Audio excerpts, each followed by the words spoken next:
Hello, everyone. We are live yet again, and this is one of my authors' chats of the week. Making sure all the volume's up and ready to go. And I'll keep my eye out for my co-host, and we'll be talking about books, writing, publishing, and everything in between. And let me see if she is there yet. But it has been a pretty nice week for me. I actually have oh, there she is. Recently got my author's copies in for the Guardian Speaker in both paperback and hardcover. There we go. And that is the final omnibus of my Viking Dark Fantasy series. So very glad about that because now I just put them on my shop. Hello. Hello, how are you? Good, how are you? It's been a moment since we've done a live together. I know, it's been a couple of years. Last time I wasn't a full-time writer. I remember I was running late for my job. Hey, and I was going to say, start off by saying that you're one of the most prolific authors that I know, because I feel like I blink and you have another book out. So I just can't wrap my head around how quickly you can turn around books. But we'll get to that in a moment. But how have you been in the past, like you said, a couple years? I know there's been a lot going on and in your life on the book side as well as personal stuff. So I feel like you've been keeping busy. I definitely have. The biggest one between those, well, not the biggest, but that's relevant to books, is that I did switch to going full-time writing between when we last talked.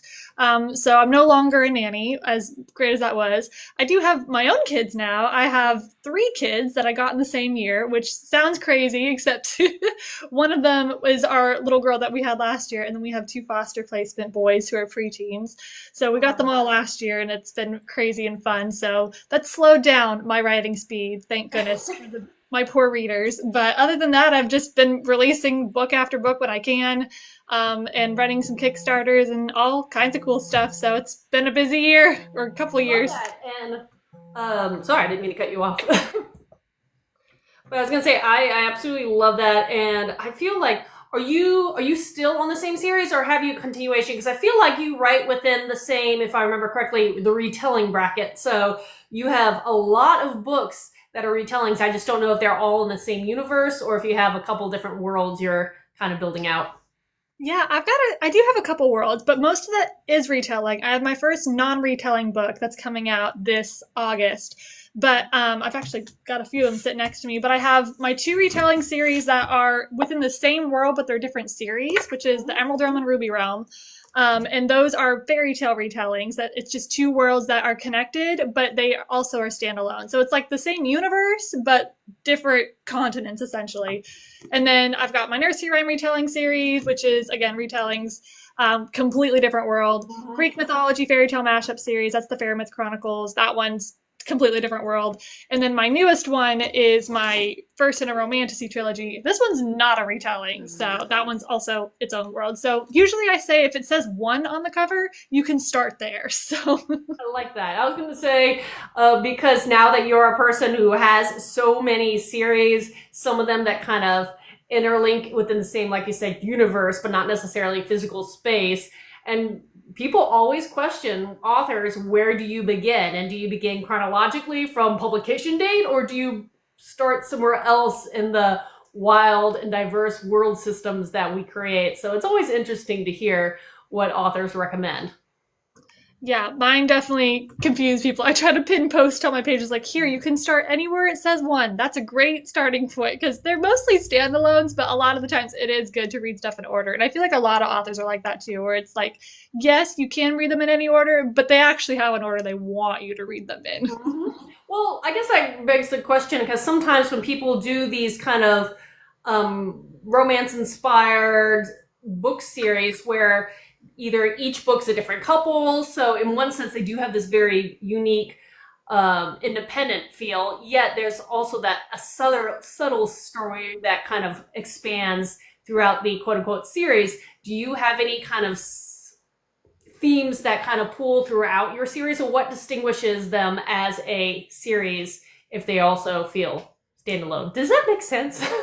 It really does. I mean, I think like part of it is just like that they exist in the same world, and like I have like different like magic systems in each world that like makes them all a little bit more unique, and that's kind of where it pulls from. And like I mean, the fairy tale ones, like the couplings are very much like fairy tale-esque. You know, it's a lot of like love at first sight, or at least kind of like at first sight. You know, a lot of like, you know, the fairest one wins them all. And then like my other kind of more like gritty series, it's kind of just like, it's a lot more enemies to lovers and a lot more like they're drawn together by like forced proximity situations.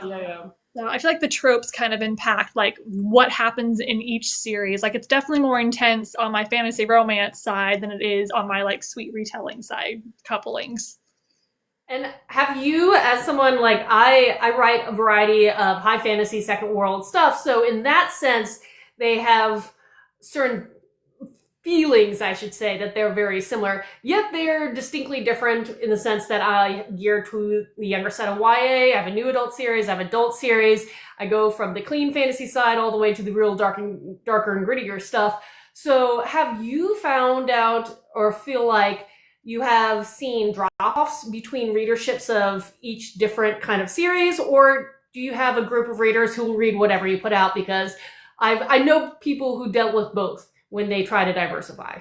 Yeah, that's a really good question. I feel like for the most part, I have like my core readers that read everything, but then like my popular series is definitely like my Once Upon a Rhyme series and my Fairy Myth Chronicles, which are the Greek mythology fairy tale ones, because those are a little bit more intense as well. And everything I write is still clean romance. Like there's always a happily ever after. Like I don't do open door scenes or anything like that. So like my readers know what to expect with all my books. But I think in terms of the ones who want something more exciting, I draw more of an audience towards those. And I definitely draw less of an audience to like my like super fluffy things. Like I have like a novella collection that are like seasonally themed, which are more like my palate cleansers as a writer.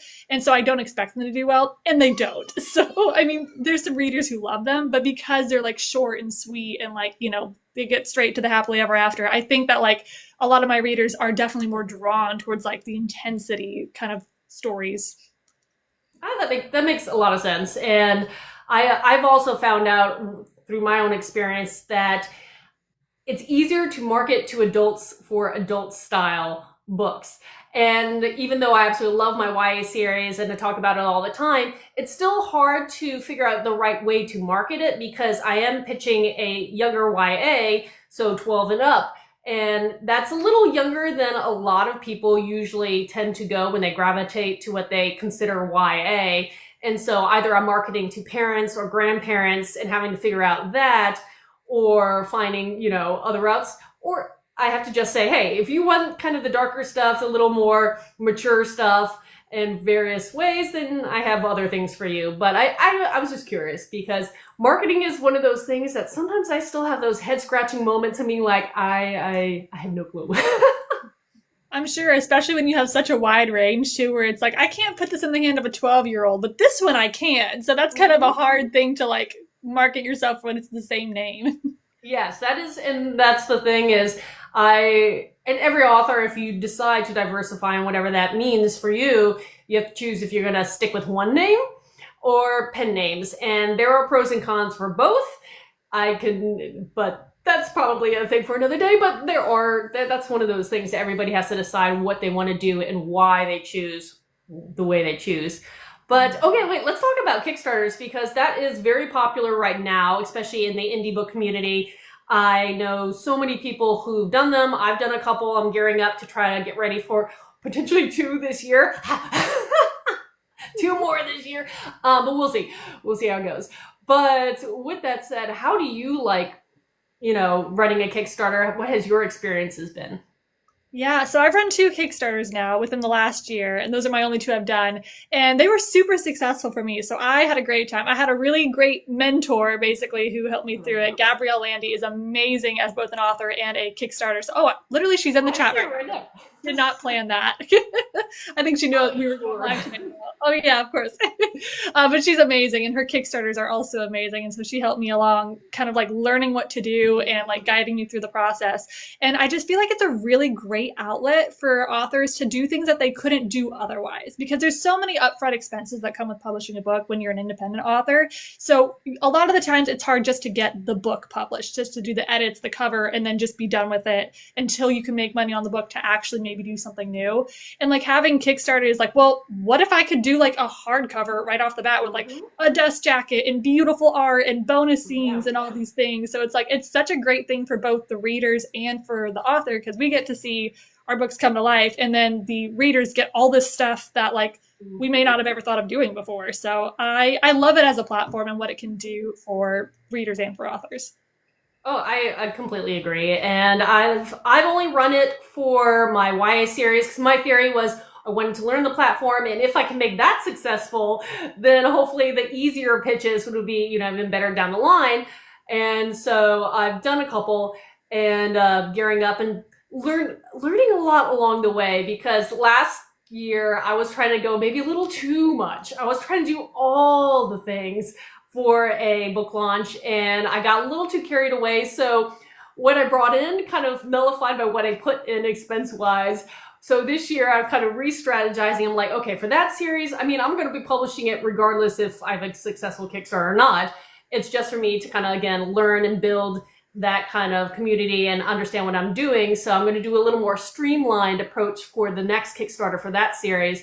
And then potentially, this is a big one though, I'm putting a lot of energy to do a special, special release, because I've now have 2 complete series. So one of those I'm going to do new covers and, exclusive content and stuff like that. And I think that would be a lot of fun. Oh, that's so exciting. We'll see. I love it. I love that the community is expanding and exploding, and I get to see more pretty books. We all love pretty books. We do. So also, I know another thing that you do, and it's something that I've kind of built the platform, but again, have no idea how to market. But you run Patreon, so you have a membership program. How does that work for you, and how do you like that? Because that's very different, but it's another way that authors can not only build a reading community, but also help pay sometimes the bills. Yeah, definitely. Patreon was kind of my outlet to exploring a place to put episodic chapters of my books when there was hints that Kindle Vella was dying off, which it's officially gone now. But I opened it mostly for that purpose, because I was allowed to put any of my Kindle chapters or Kindle Vella chapters on a paid wall, like a paid system, basically. It had to be behind a paywall. That's what I'm trying to say, in order for it to be allowed to be published elsewhere. So I did that to kind of, have a backup in case something happened to Vella, and also because my international readers couldn't access Kindle Vella. So that was kind of how it started. And then it kind of became like my author diary of like my writing updates and like my deleted scenes that I put somewhere else and like the cover process. And it was just like a really fun outlet for me to like put this like stuff that people wouldn't see. And my readers seem to really like it. And you're right, it's kind of like an extra, like, it's not a lot of extra income because I don't charge a lot for that stuff. Like, I think my most popular tier is $5 a month, but like a book costs you $5 for an ebook, and you get, so many chapters of like whatever I'm releasing, and you have the backlog of chapters I've already released. So it's like, I feel like it's really worth it for readers. And it does kind of help, like, validate that cup of coffee while you're still working through the night trying to get something done. So, but it's a really cool thing to just kind of like toy around with and make your own. Oh yeah. Like I said, there's so much potential in some of these. I don't know if I can't even say new because Patreon's been out for a while, but just these other platforms that when you think outside of the box, what the capabilities for the reading community can do and achieve and get out of. And so, it's really fascinating how everybody's kind of making writing and the books that they create their own, and the way they reach out to their readership is very new and novel and unique per person. So I don't know. I think that's really cool. Yeah, it connects with more outlets for sure. Oh yeah. So what I found fascinating when you were talking about all your plethora of books, and how many have you written, by the way? I think like 24, and don't quote me on that because I really don't remember. So it is so mind-boggling. You are an impressive woman. You are an impressive woman. But yes, that is really neat. And I think you were talking about like your next upcoming one is finally branching away from the retellings, I love retellings. I kind of have, various retelling series, and I have, series that are just truly, novel created worlds, etc., so on, and I love them both. So what made you decide to move away from your retelling, since you seem to be so good with it and you have a huge fan base, it sounds like? Yeah, that's a good question. So I think part of it was because I was running out of retellings. Not that there's like a completely finite amount. Like you can always combine them together and make new ones. And like I've done some really obscure ones before, and like plans for like really obscure ones. Like I did Dracula at one point too, because I was just like, let's just throw another one out there, Little Wild Rose, which no one's heard of. And I love that. I love finding the unique ones. But I think I was having more fun doing unique ones because I felt like I was writing something unique. And so it kind of felt like I was ready to like just take my own story kind of off the rails and just see like what I could do without a framework. And I think like my nursery rhyme series kind of like opened the gate to that because you can only pull so much from, you know, a 5 line nursery rhyme of Itsy Bitsy Spider. So I was kind of already getting more creative with my, you know, storytelling and plots that way. And so I think this was kind of like, it was coming, and I still plan to do retellings for all sorts of little projects along the way, but I'm really glad to like have a chance to like see how my work stands on its own without like something else kind of like standing behind it, like Cinderella or Aladdin or something. So, can I know what this upcoming book is about? Do you have like a pitch for it ready? Or, yes, it's so pretty. This is actually the one I just ran my last Kickstarter for, which ended, I think, 2 weeks ago. It's called Fit for a Prince. I know it's backwards on the screen right now, but it's my fantasy romance, and it's basically a version of like The Bachelorette, except I'm trying to figure out the best way to pitch it because I pitched it so many times and now I'm like confusing it with the next book. But basically, the first line is that the prince is dead, and she starts in the castle that's being burned to the ground. Her fiance's dead, and so she's taken hostage. And basically, the king tells her that he's not done stamping on the grave of the predecessor king, and the last thing he has to take is his future daughter-in-law. So now she has to marry one of his sons if she wants to survive. So she has to convince one of these 3 princes to marry her by the end of the season if she wants to live. But there's also way more political background and stories and like details and secrets going on, of course. But it's kind of like Bachelorette, but nobody wants to be there. So with a little more threats thrown in. I like that. I like that.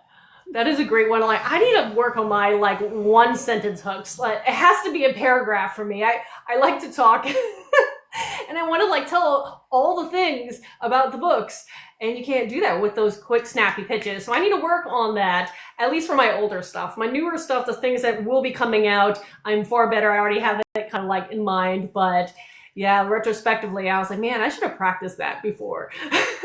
Me too.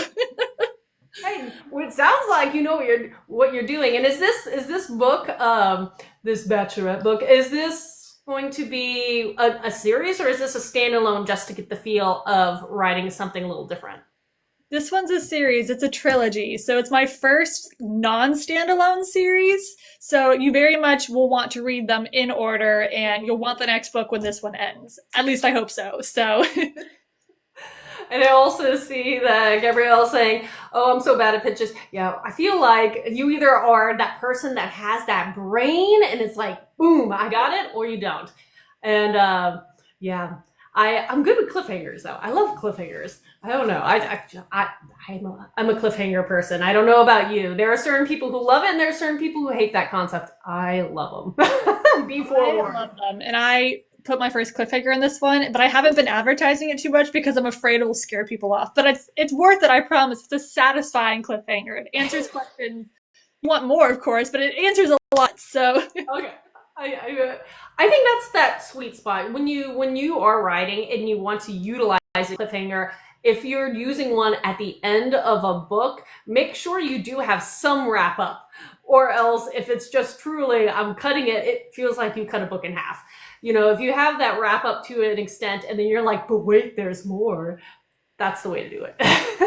That's my favorite too. So that's what I'm aiming for, but it's my first time with it. So my beta readers seem to have liked it, and Gabrielle was a beta reader for it. I think that's why she's freaking out in the comments. But so I love that feeling of I need the next book. That's my favorite.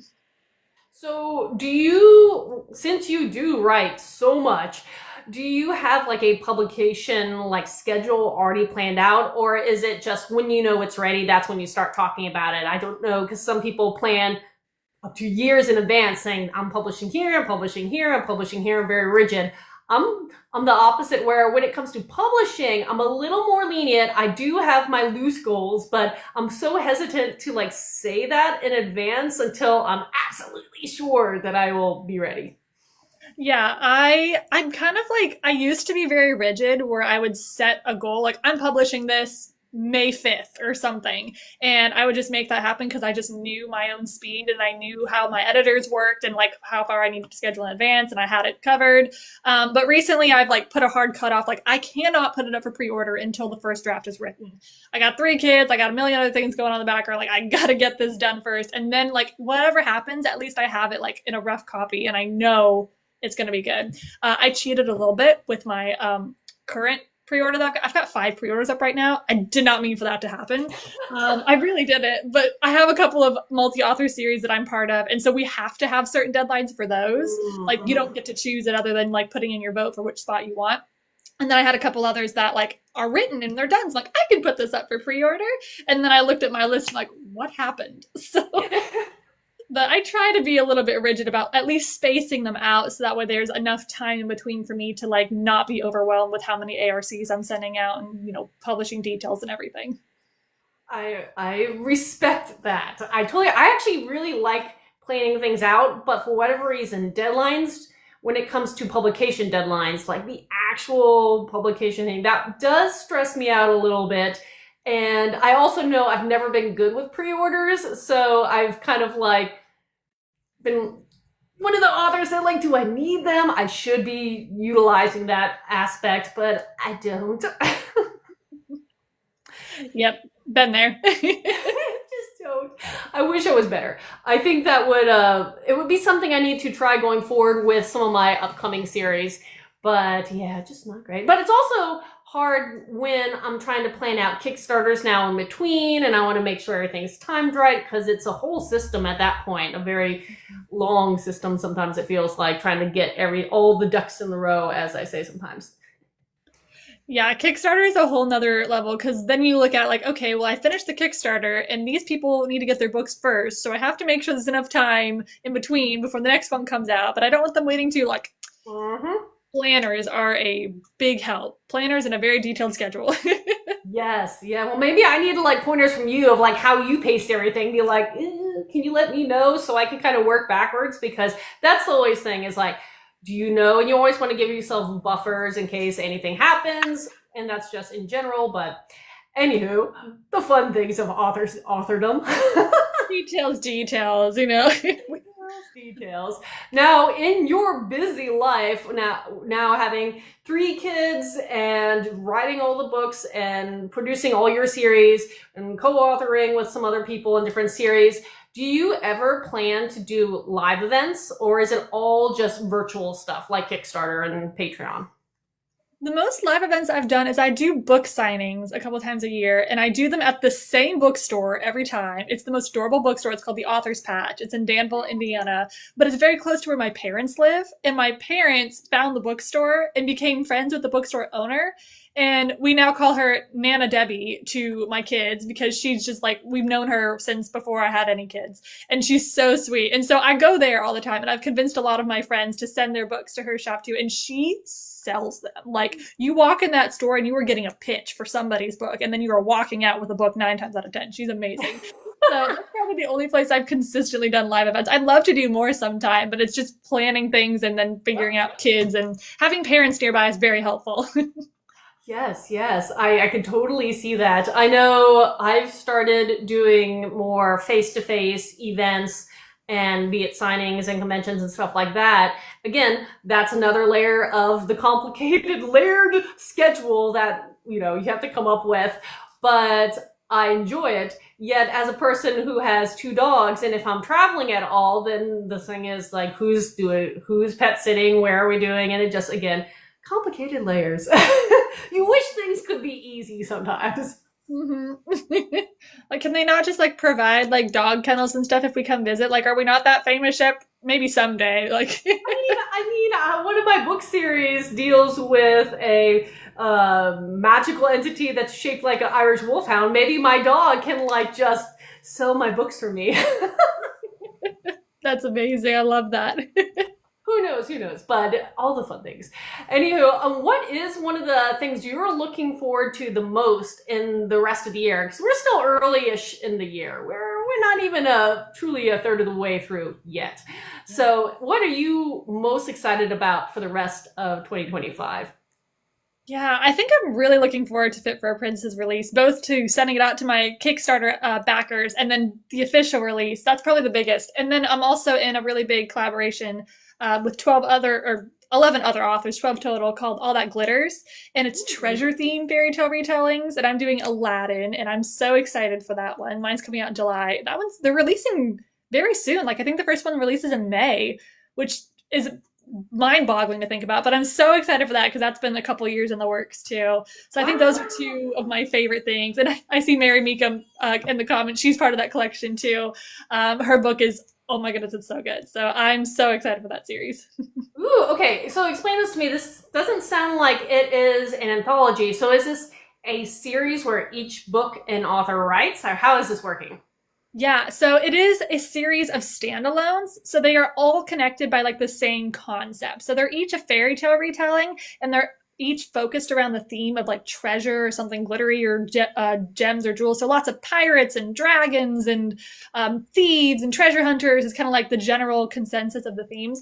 But they all take place in the author's own worlds or universes or styles or however it is. And then we just connect them through a series. So you can pick and choose whichever one you want to read. And it's all going to be the same kind of like theme and vibe, but they're all going to be really unique too.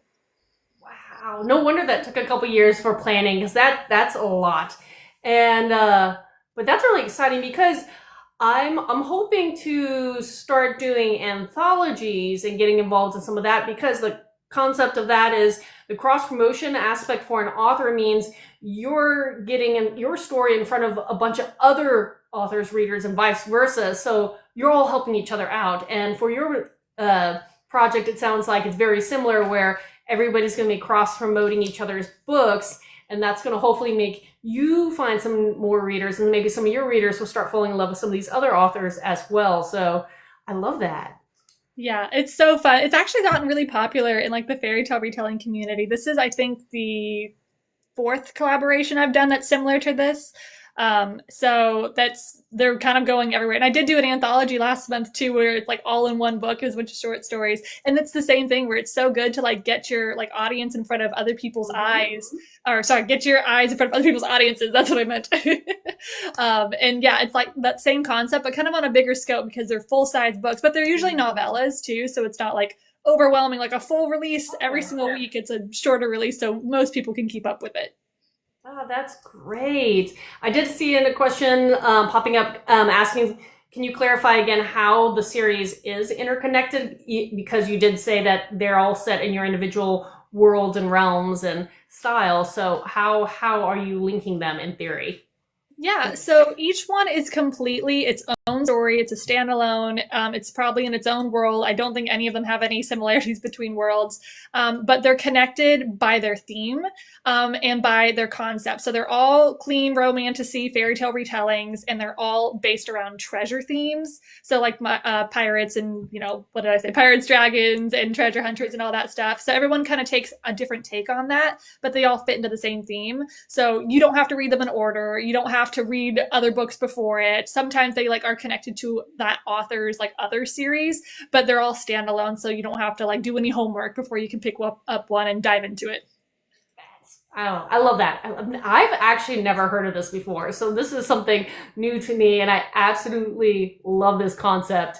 And I'm already like trying to visualize how I could utilize this, in the fact that I never have time to plan any of these cool things. I would totally be part of something. Can't plan it. I'm just running out of time, but love this idea. That's great. And you said you've been doing this now for a couple, I guess, reiterations of it? Yeah, this is the fourth time that I've done a collaboration like this. I've hosted one, which released back in winter. We did a Christmas it was called the Christmas Chronicles. It was a Christmas-themed collection of fairy tale retellings. That was with just 7 authors as opposed to 12. And then I did 2 the year before. One was called the Shattered Tales, and one was called the Autumn Fairy Tales, which was like fall-themed. They're all fairy tale themed, because apparently that's really big. But there's been ones that aren't fairy tale themed too. Like there's the Sacrificed Heart series is one that's really really good. It's got Tara Grace in it, and Mary Meekum, and Callie Thomas. I'm trying to remember who else is in that one, but that one's really good. And that one's, I think it's just based off of the theme of sacrificial brides as opposed to like any like retellings or anything. That one's so good too. But there's actually quite a few of them. They've been popping up a lot more recently too. So I'll have to send you a list. Like I'll get you set up.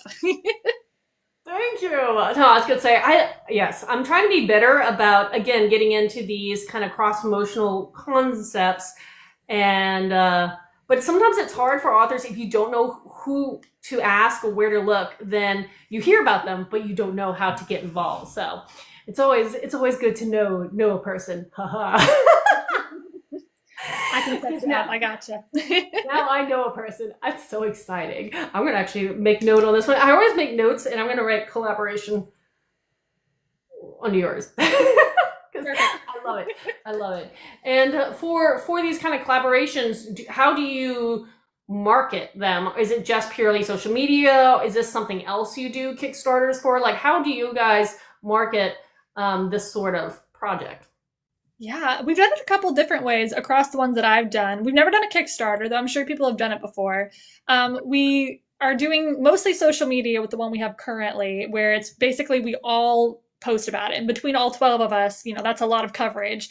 And then a lot of the times what I've seen collaborations lean towards that we really utilize with the Christmas Chronicles is that we create what we call a hype team, which is basically a street team, where we basically gather everybody from all four corners who is interested in spreading the words about this book.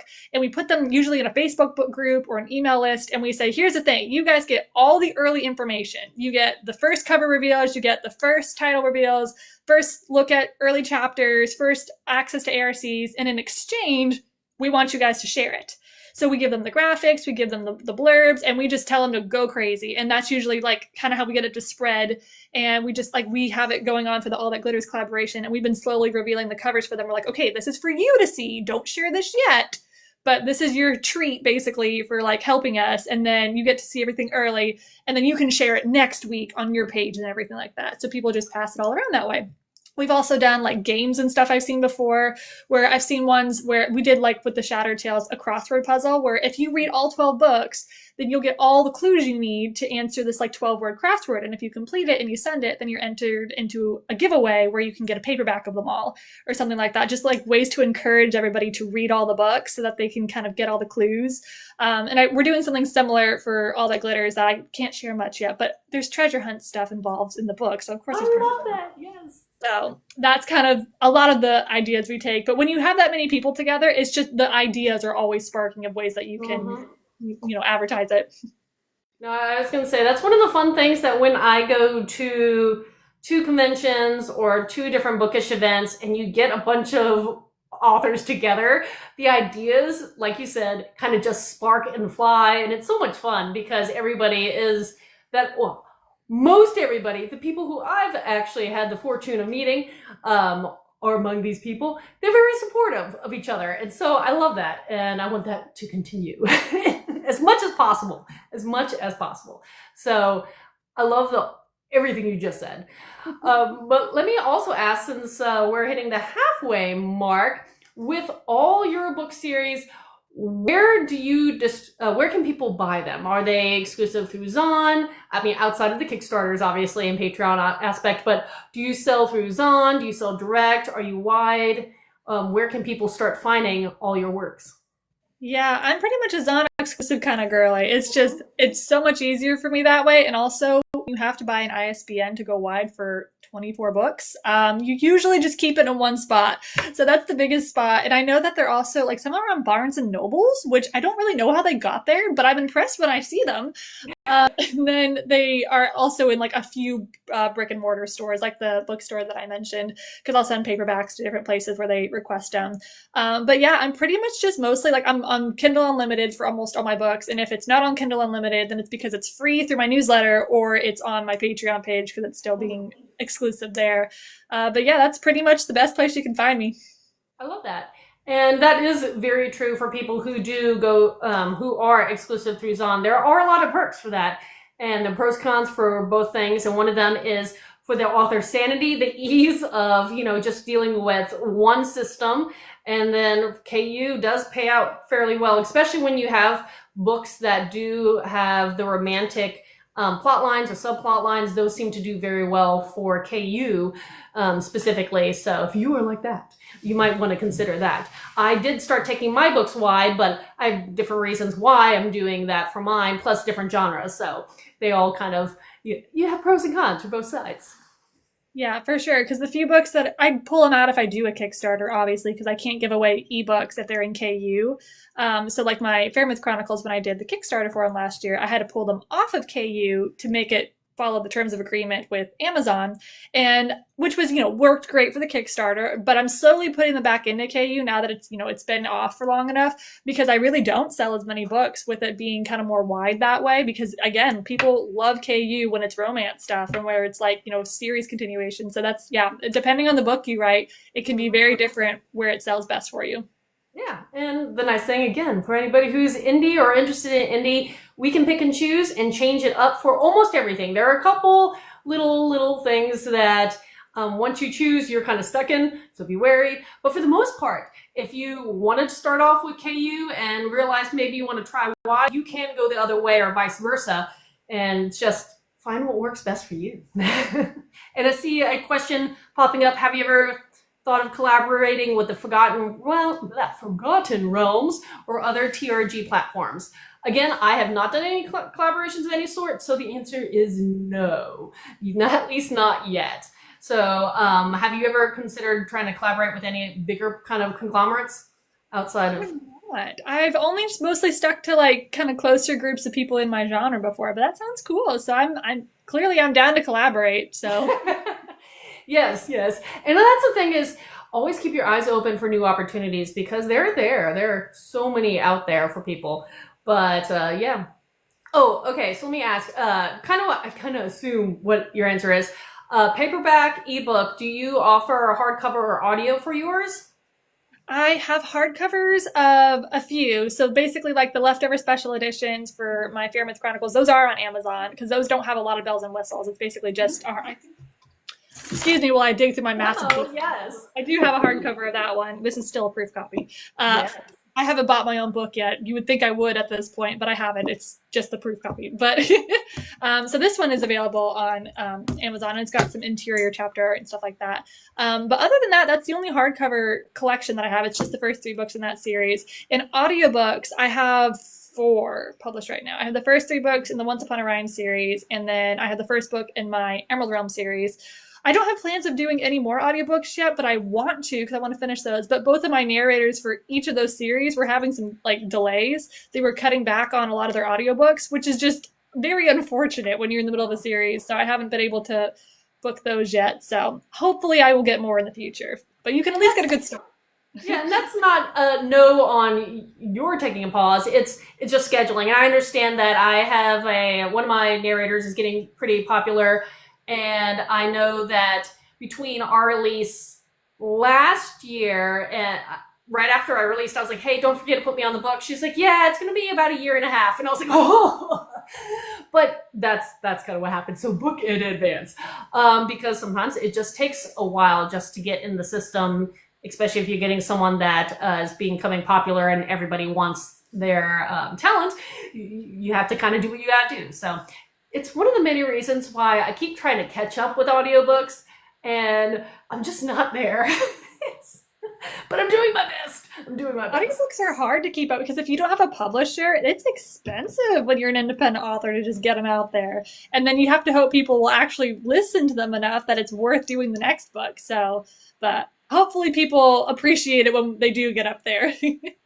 That's very true. And thank you for the compliment about my audiobook. I appreciate that.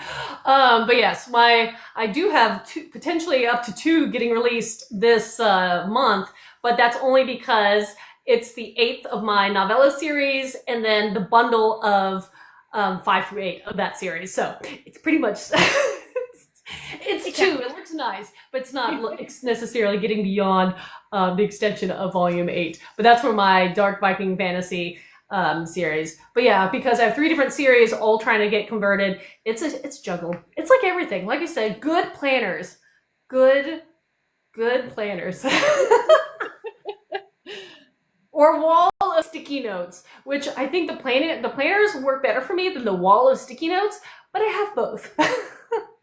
Perfect. You'll never miss anything. I'm more of a digital planner person because otherwise I lose everything. So Yeah, I wish I could say I was a digital planner, but I'm very tactile. But I think it's also because I don't know, it must be ingrained in me because I prefer physical copies of books. It's just the format that I prefer versus digital. But there are a lot of people who like digital because it makes sense. Traveling's easier. Your library comes with you, etc., so on.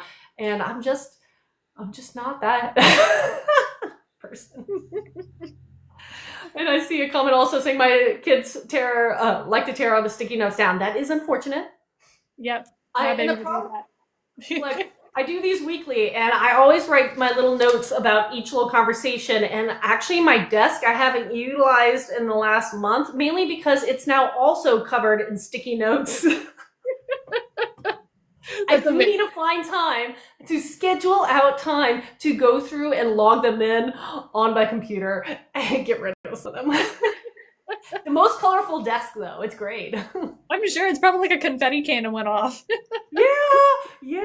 Looks a little bit like a piñata right now, but that's okay. It's all good things, hopefully. Let me also ask you, because I feel like if this platform is very nice, and you've done this before, so if this platform is nice, I'll repurpose this live chat on my YouTube channel and put all your information down below for people to come back and reference, etc., so on. But for everybody that's here right now, where outside of Book Talk can people find and follow you? You mentioned newsletter, but like website, other social stuff like that. Yeah, you can find it all at the link in my bio. Hopefully it likes that word. I know sometimes it's finicky. But yeah. But that's where I put everything, and I'm on Insta, and I'm on the Book of Faces, and I'm also on Pinterest too. I like to put all of my like mood boards there so people can kind of see like my inspiration for books for like imageries and stuff like that. So that's kind of a fun one that a lot of people don't know about. And yeah, those are probably the biggest places you can find me that I post. I post daily on the two that I mentioned, and usually on TikTok I post daily. So I'm pretty active. If you ever are like, I wonder what she's up to today, trust me, I'm probably talking about it. You're very active on Instagram. I follow you there as well. It's one of the ones that pops up, and I admire you post. And as I've asked you behind the scenes, is sometimes I see something you do, and I'm like, can I do that too? Always go for it. That's a great idea. Can I do? Because you're very, at least for that platform, some of the way you utilize Instagram is very creative and very smart. And I wish I was better at kind of taking the same ideas and concepts and the things you want to express and tell people, but kind of styling them to the specific platforms, because certain platforms, certain styles of things are better on other certain platforms. That makes sense. Anywho, you do that very well for Instagram. I love that. And I also see a comment saying, yes, please, I want to read your Aladdin rewrite. So, people want to stay connected. I love that. I absolutely love that. And Pinterest, it is such a fun way for authors to kind of give a visual to a very black and white medium. And so I also do have a Pinterest because I love that as someone who, I'm also an artist. So having those visual concepts of, like you said, mood boards, or kind of just visual representation of maybe what a character looks like, or situation, or just a world as a whole, they're great things to do. And even though they're not necessarily truly marketing the book, sometimes it's nice for just fans to be like deep dive in your worlds, in your characters, and what you're passionate about. So I love that. Yeah, and I always tend to make boards before I announce books too. So it's kind of like my little secret where it's like, if you want to know what I'm working on, you just hop over to Pinterest. It's probably there already. So I kind of use it as like my sneak peeks too. I love that. I have 4 upcoming very different projects, varying lengths, cries. But yeah, I'm starting to do that with my Pinterest. Is I put one up, it was like secret project number 1, try to guess what it's about, throw in images. I'm about to hopefully unveil another secret project, kind of just mood board images and all kind of stuff. But yeah, I like that. It's the teaser. It's fun. It's teaser. I think it's more fun for us than the readers sometimes, just to watch them get excited. Is it, or is it exciting for the reader too? Because they're like, wait, wait, what is this about? What is this? How does this relate? I would love that. You could also, I don't know, you were talking about like treasure hunts. You could do something like that where it's like each post is a clue that leads you down, and whoever guessed first wins the prize, whatever the prize is. I don't know. Oh, that'd be so fun. I love things that are interactive for readers, like anything that like gets them involved or gets them hunting or gets them like, trying to like dig for more clues. And like the problem is I have such a clever fan base. Like anytime I tease anything, they're immediately like, it's this. I knew it. I'm like, well, I'm so happy for you, but that lasted all of 10 seconds. So Well, also, especially up until now things are going to be changing. But up until now, with the concept of you doing retellings or retelling fusions, if you're teasing like, what could this be? People are already kind of going through the list of like, you've done this, you've done this, you've done this, you haven't done this. Okay, this sounds right. So, I see it. I see it. it kind of narrows it down a little bit. Yes, but no, I like this idea. And I'm excited about your Aladdin retelling as well as your, I still love that pitch. The Bachelorette, but no one wants to be there. I'm so excited for that one. I'm excited for Aladdin too. They're both very, very different stories. And my Aladdin one's a novella too, so that one's like a much quicker short burn read. But I feel like I love like going between those where it's like a really like intense, like deep dive book and then like something that's like a palate cleanser that's like still good, but like you have time to squeeze it in between your other reads. So I love those. Oh yes. Oh yes. And you do that very well, where you kind of balance like some of your larger works and novellas, and I think that's great. I absolutely do. I'm a person where I haven't utilized the novella or short stories to build out a series. Either the series is full length or it's novella length. Yep. I need to work on that too. I only have like I think two short stories now because I just finished one that connect to my actual worlds. But a lot of times, if I do like a novella for a collaboration, I might put it in the same world, but I don't actually connect it in any way. Mhm. And I think it's just because when I'm given a prompt, like it's Christmas themed, it's treasure themed, it's Oh yeah. autumn themed, my brain wants to like make a world that fits that prompt and not just like, well, I could connect it if I was smart. I would connect it because then it would lead into my series and people would be like, oh, this is where it comes from. I haven't reached that level of smart yet. Yeah, no, one of my other author friends on here, he did very well with that kind of concept of building out, and interconnecting. And that was the Levantria series for AP Beswick. And so like he had like his core series, and then he did a little bit of a spin-off where he was kind of testing a vibe of what if, even though I'm writing a dark retellings of British folklore, what if I do a romantic twist or a cozy twist or, this horror twist, and kind of did all these little fragments, but then kind of linked them back. So some people are very good at that. I haven't tried. Kind of like you, it's like anytime think of a new idea, it's a totally new project. Thus the 4 coming up. Yep. It's that shiny new idea. It needs its own shiny box to stay in. Yeah. Can't stay in one lane. I have to always try something new. The new shiny ideas. I have too many. I'm like a book dragon. Perfect.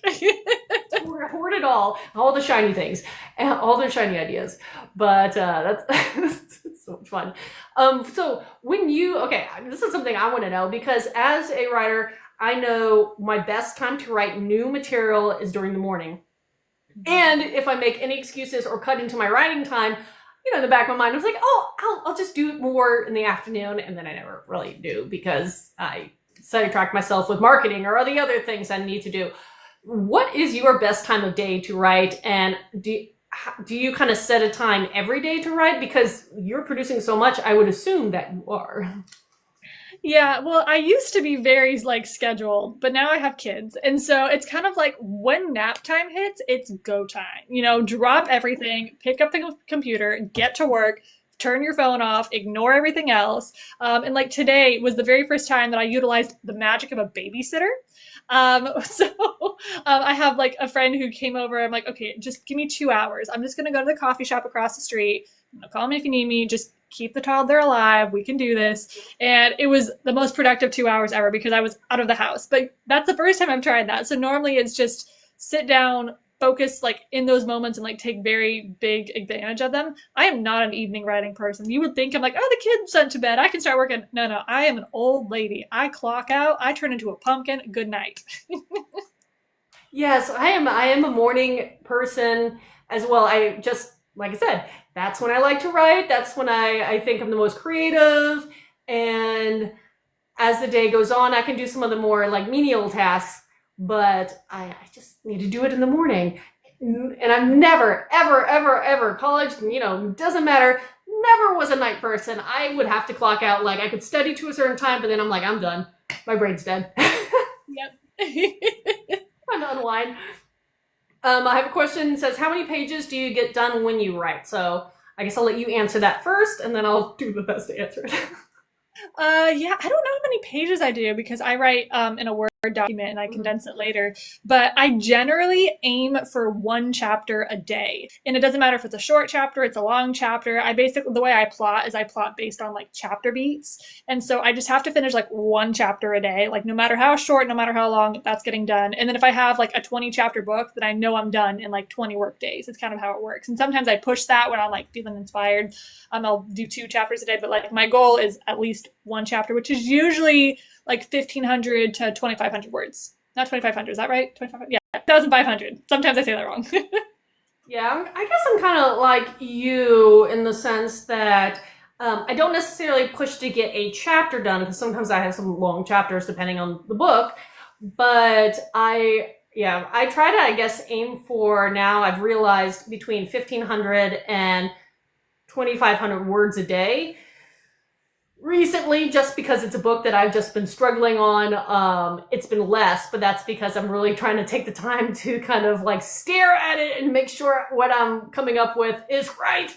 But when I'm, on a real good speed or a different project, I can write a lot faster. And so hitting that 2,000 word mark, which again, it all depends on how you size the letters, and your font depends on how many pages and your margins. So that's why a lot of people don't ask page counts, because margins and size of font, the type of font can all change things dramatically. But words is something, once you track it, kind of goes across. So I would say, I would love to just be consistently hitting 2,000 at minimum a day, but it's been a little struggle this year.